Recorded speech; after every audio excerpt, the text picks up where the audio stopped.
शैतानुर्रजीम बिस्मिल्लाहिर्रहमानिर्रहीम। नेकियों के सफ़र में आप होंगे मेरे हम सफ़र। जिन दोस्त भाई बुज़ुर्गों बहनों ने मेरा चैनल सब्सक्राइब नहीं किया, उनसे रिक्वेस्ट है वो मेरे चैनल को सब्सक्राइब करें।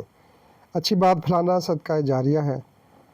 हज़ार चापलूस और मुनाफिक दोस्त जो कि कहने में आपके दोस्त होते हैं, अगर वो आपके इर्द गिर्द जमा है तो उन हज़ार चापलूसों और मुनाफिकों से एक मुखलिस दोस्त करोड़ हा दर्जे बेहतर होता है।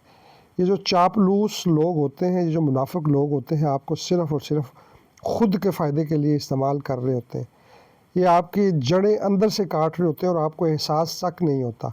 देखने में तो ये आपके साथ खड़े होते हैं, लेकिन हकीकतन ये दुश्मनों की सफ़ों में होते हैं। जो काम दुश्मन नहीं करता वो काम ये चापलूस और मुनाफिक लोग करते हैं।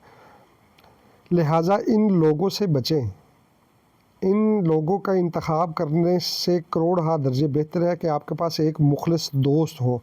उस मुखलिस दोस्त की बातें आपको कड़वी लगेंगी, उस मुखलिस दोस्त की बातें आपको बुरी ज़रूर लगेंगी, लेकिन वो आपके लिए सिर्फ़ और सिर्फ फ़ायदा मंद होंगे। ना सिर्फ आपके लिए बल्कि आपसे जुड़े हर शख्स के लिए वो बातें फ़ायदा पहुँचाएँगी। लिहाजा जब इंतखाब करें तो बड़े सोच समझ के करें। इन चापलूस और मुनाफिक लोगों से बचें। अच्छे दोस्त का इंतखाब करें, चाहे वो एक ही क्यों ना हो। वो आपकी ज़िंदगी को बड़ा आसान बना देगा। अल्लाह पाक हमें हमारे दोस्तों का इंतखाब करने में समझ फ़हम अता फ़रमाए। अल्लाह पाक हम सब का हामी और नासर हो। अल्लाह हाफ़िज़।